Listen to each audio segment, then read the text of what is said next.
This is TLV1.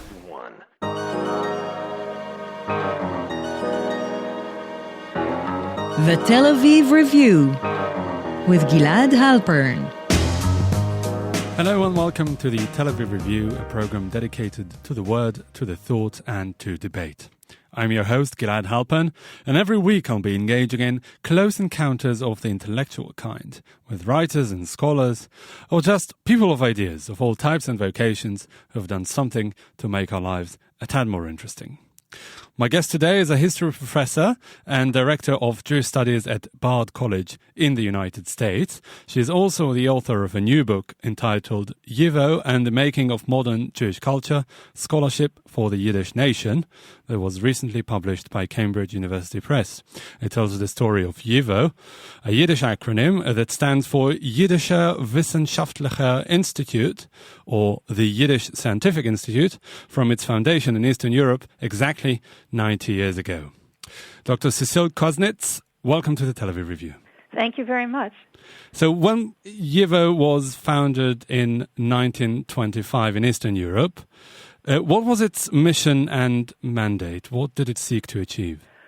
Well, YIVO was the first institution founded to focus on scholarly research about the history and culture of Yiddish-speaking Jews, primarily in Eastern Europe, but also in all of the immigrant communities they had created in North America and Palestine and so forth. And it was also envisioned as the first institution that would publish scholarly work in Yiddish as well as about Yiddish-speaking Jewry. And so part of its mission was to raise the prestige of the Yiddish language, which traditionally had a low status in Jewish culture, compared to Hebrew or later compared to European languages, to research the history of the language itself, to standardize it, and to serve as an authority that could set rules for the language that would help to win respect for the language and the culture around Yiddish, and by implication for all of Yiddish-speaking Jews. Mm-hmm. So YIVO saw itself as an academy for the Yiddish language, but also as a national library that would gather material on the history and culture of these Jewish communities so that students and scholars could have access to it, that would carry out research and publish its findings, and also to train young scholars to serve as the equivalent of a Yiddish university. What was the backdrop against which it was set up? Did it try to address any needs, any sociological, any community needs? Yes, well, what I just described was narrowly defined its scholarly mission, but it also saw itself as playing an important role in the wider Jewish community. It described its overall mission as serving the folk, serving ordinary Jews. And it saw itself as being able to do this because it was created in the context of Jewish nationalism in Eastern Europe, when, as I'm sure you're familiar, in the late 19th century, there are various varieties of national movements that became very popular in Central and Eastern Europe, and Jews were no exception. They also had their own national movements, and the most well-known of these is Zionism, which sought to revive Hebrew as a spoken language and to create a Jewish homeland. But there was also a variety of Jewish nationalism known as diaspora nationalism that sought to strengthen the rights of Jews in the diaspora, particularly in Europe, in the countries where they were currently living, and to help develop a modern, largely secular culture in the Yiddish language, which was the vernacular language of most Jews in Eastern Europe. So YIVO was set up to serve, to give some kind of intellectual or ideological impetus to diaspora nationalism? Yes, so YIVO saw itself as an institution that by researching the language and culture of Jews in the diaspora would help strengthen their claims to being a national group among many national groups in Eastern Europe, and this would help win respect for Jews in the diaspora and also help win them political rights to be recognized as a national minority. So it had this larger political and cultural function, particularly in the period when YIVO was founded after the First World War in 1925, when there was a series of minority treaties put into place in the region in the wake of the First World War. And these treaties specified that newly formed states would have to support the languages and cultures of their national minorities. And even though in practice these treaties were usually not enforced, this gave hope to Jews in Eastern Europe that this would create a setting where they could work to build cultural institutions in the countries of Eastern Europe that would have support and that would be recognized by the government. Mm-hmm. And you mentioned that it was alongside Zionism. Was it in competition with Zionism? Was it in competition with the Hebrew academies that proliferated in Eastern Europe during the same time, more or less? Well, interestingly, the Hebrew University in Jerusalem was founded just a few months prior to YIVO's founding in 1925. And also, at the same time, there were government-supported academies for Jewish research that were created in the Soviet Union. So in a certain sense, YIVO was offering one model of Jewish scholarship that was alongside the Zionist model of put forth by the founders of Hebrew University, as well as Jewish communists in the Soviet Union. So in a certain sense, YIVO was in competition with Zionism. Certainly it had its critics who accused YIVO of being anti-Zionist and focusing on Yiddish to the exclusion of Hebrew.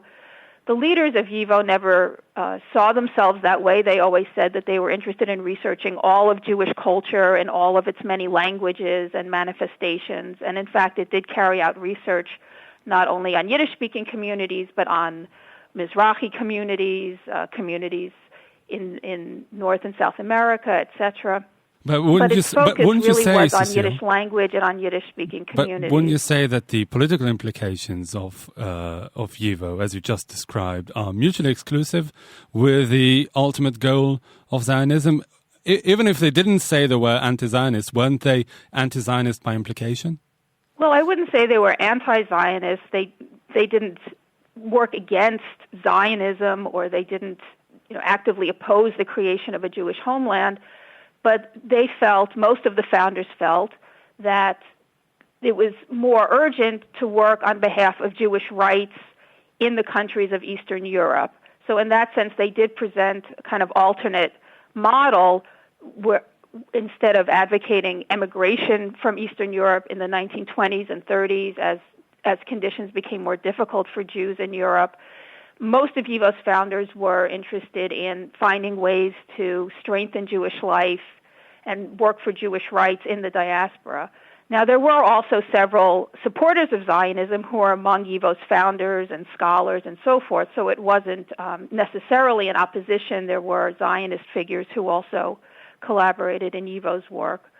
But in general, most of YIVO's founders were more focused on what was called in Yiddish doekite, or here-ness, focusing on the here and now, which meant work in Europe rather than working to build up the Jewish homeland in Palestine. And they didn't see it as contradicting the concept of, making aliyah, of leaving Eastern Europe for Israel, and neither do you. Well, particularly in the 1930s, as economic and political conditions worsened in Europe, there was a very heated debate among Jewish leaders and ordinary Jews as well about how to address these challenges that Jews faced.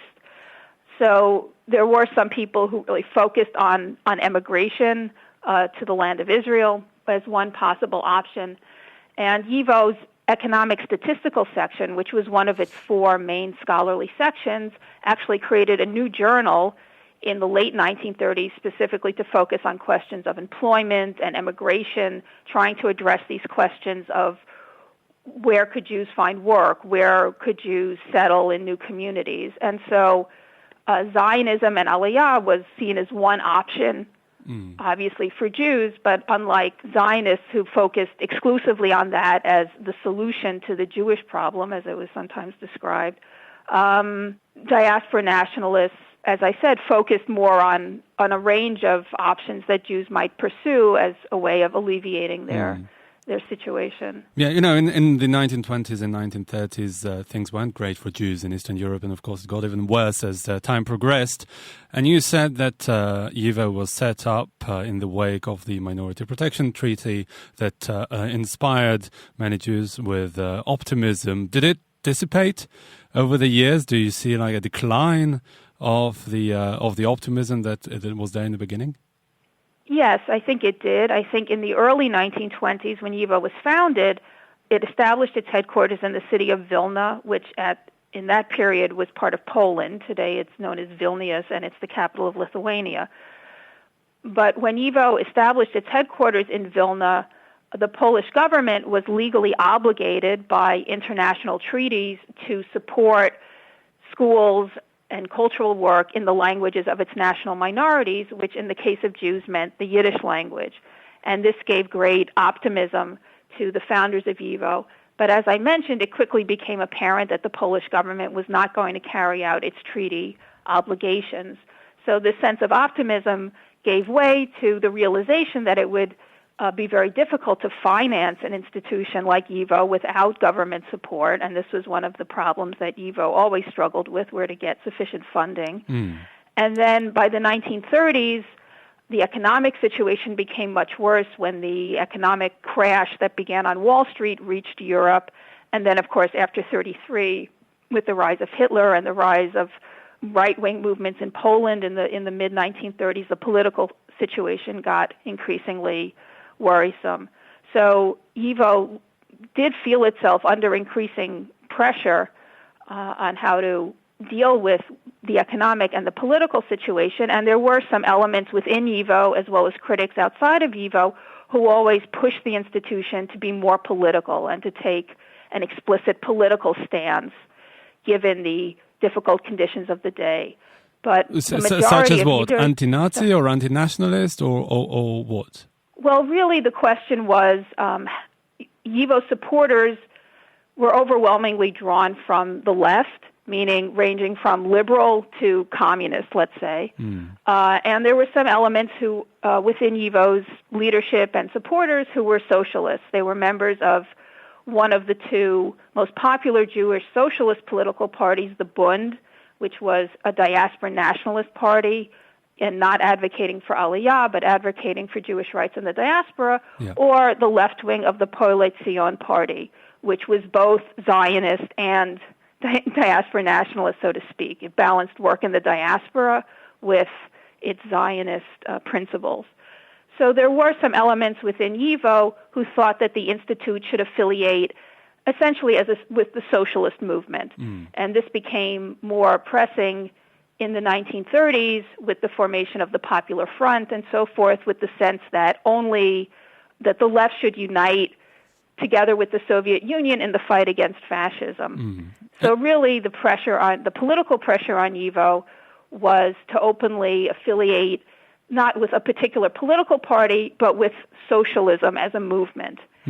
But the majority of YIVO's leaders, even though many of them were sympathetic to socialism and were certainly on the left politically, felt that the Institute's mission was really to be devoted to scholarship, to academic work, and then in order to maintain its objectivity and also to represent the folk, to represent a broad stratum of Jews, it should avoid taking any explicit political position. And then comes 1939 and the onset of the Second World War, when it becomes almost impossible to live as a Jew in Eastern Europe, quite literally. What happens to YIVO then?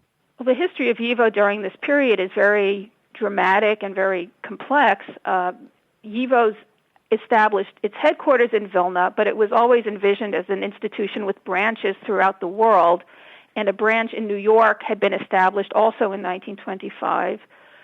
So in 1940, the New York branch becomes originally the temporary, eventually the permanent headquarters of YIVO.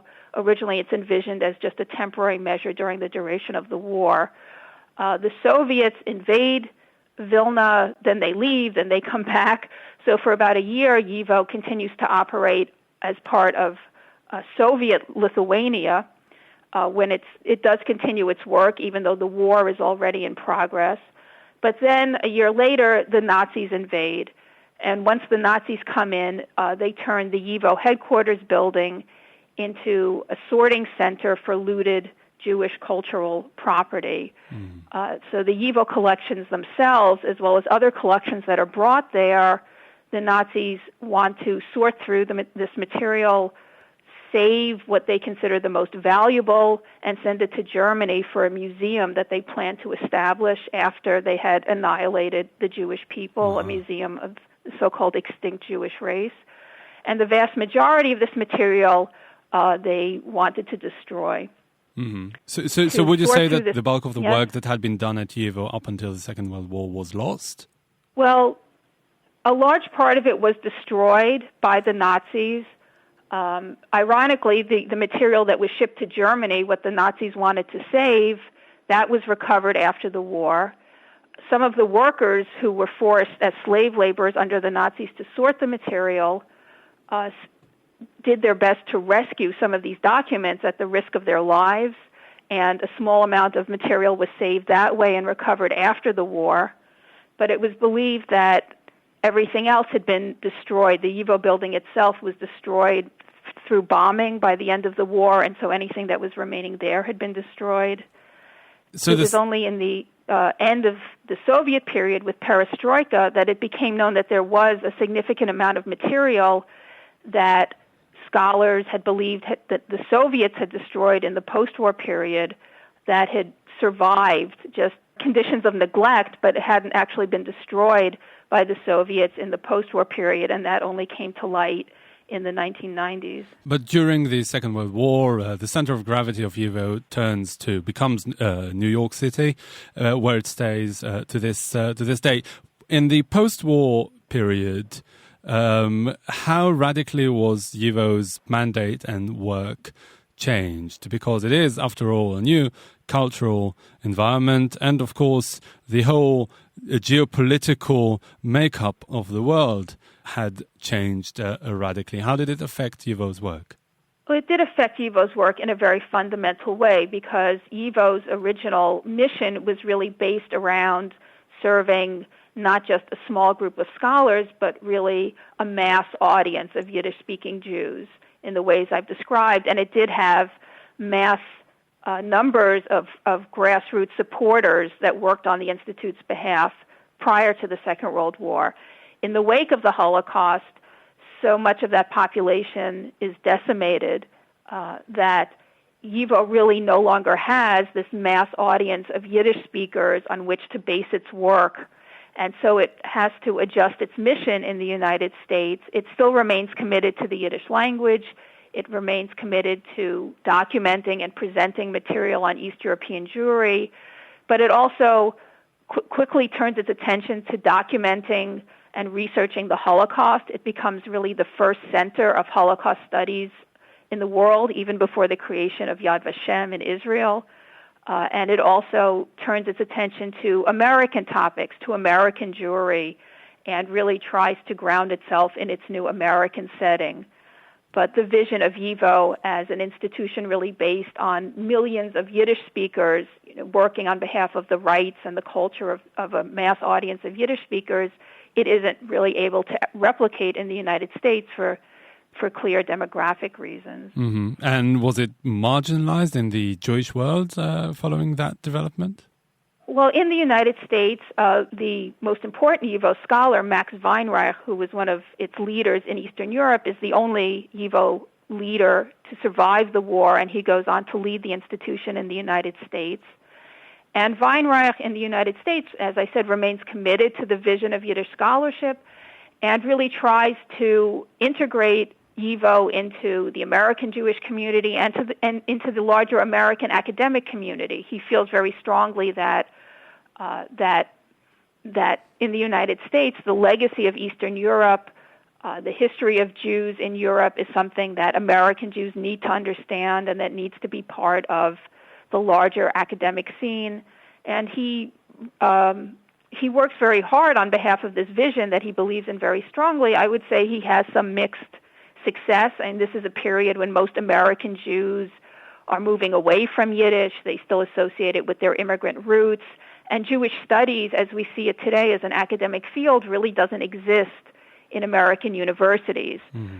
So ironically, it's really only decades later, I would say, that the larger American Jewish and American society comes to recognize the point that Weinreich was making in the 1940s and 50s, which is that in the United States, the legacy of East European Jewish culture is still very important and something that needs to be studied and recognized for Jews today to understand their own background. So that brings me to my next question, which is, how central was YIVO in saving Jewish culture in the post-war period? How much more would have been lost had it not been for YIVO? Well, YIVO today is the world's largest repository of material on Yiddish language and on East European Jewish history and culture. So its collections, which comprise what was saved from the pre-war period as well as much more material that was subsequently added to its collections, are extremely important for researchers and students. People come from all over the world to use the YIVO library and archives. And it was able to build these collections not only because of the material it was able to save from Vilna, but also because immediately, even while the Second World War was still going on, it recognized the importance of trying to save material, of getting people to document their experiences and send their memoirs to YIVO. And so it began collecting material on the Holocaust, as I said, even while the war was going on. When Yad Vashem was created in 1953, it contacts YIVO and asks YIVO to create a partnership because it realizes that YIVO already has a significant archive of material on the Holocaust. And YIVO recognizes at a very early point the importance of documenting and researching the Holocaust as well as gathering whatever material it still can on Eastern Europe and Jewish life in Eastern Europe. So I would say that YIVO is very important, really decades before other organizations began to see the importance of these topics on documenting and researching East European Jewish culture and Yiddish language and so forth. Mm-hmm. And even today, if I could add this in, YIVO is engaged in a project to preserve and to make accessible pieces of its collections that remain in Vilna and that only came to light in the 1990s with the fall of the Soviet Union. So even today, YIVO's collections are growing in a sense, and it's continuing to try to make this legacy of East European Jewish life available to the widest possible audience. Mm-hmm. Okay, Dr. Cecile Kuznitz, I'm afraid this is all we have time for, so thank you very much for coming on the show today. You're a history professor and the director of Jewish Studies at Bard College and the author of a recently published book, YIVO and the Making of Modern Jewish Culture, Scholarship for the Yiddish Nation. Thank you very much. Thank you. בעוד שעה, בעוד שנה, יהיה שמח, אני תמיד חוזר על המנגינה, That brings us to the end of our show today. Thank you very much for listening. Also, big thanks to Alex Benish, the technical producer of this show. I'm Gilad Halpern, signing off here in Tel Aviv. Do join us again next week for another edition of the Tel Aviv Review. And until then, goodbye. חוסר בזמן, לחיים אין מקום ביומן, רק נרים את הראש, נצליח לכבוש את הבלגן. דאגות עד מעל הצוואר, אני חי בתקופת מעבר, לא חשוב תאריך, אני תמיד מחכה למחר כאילו מה. בעוד שעה, בעוד שנה, יהיה שמח, אני תמיד חוזר על המנגינה. למה לא עכשיו? אני תמיד מוצא סיבות טובות לברוח. למה לא עכשיו?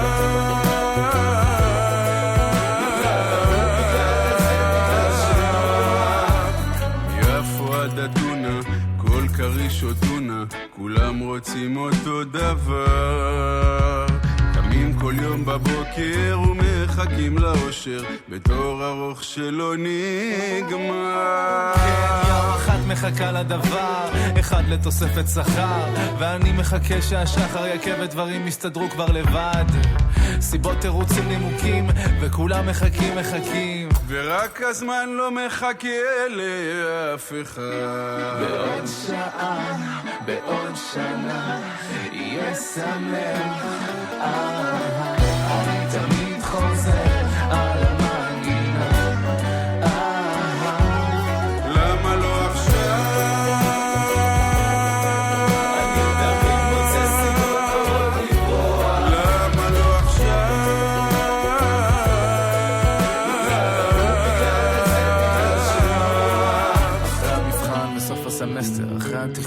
גיוס הסילבסטר, אחרי הטיול, בסוף המבול, אחרי שיגיעו תשובות מהטסטר, נצא מהמינוס, נצא את הנילוס. קודם אמצא לי דירה במרכז, אחרי שהוריד במשקל, התוך יבוטל, אמצא עבודה, ואז אחרי שנקים משפחה, תגיע ברכה, אחרי שנחתן את הילדים, אחרי שיבנו פה רכבת קלה, ויהיה לי נדל"ן במרכז מאדים, עם כל הפחדים וכל השלדים, לקחת את הזמן כמובן מאליו, לפני שתרגיש שחייך עברו רק בדרך אגב.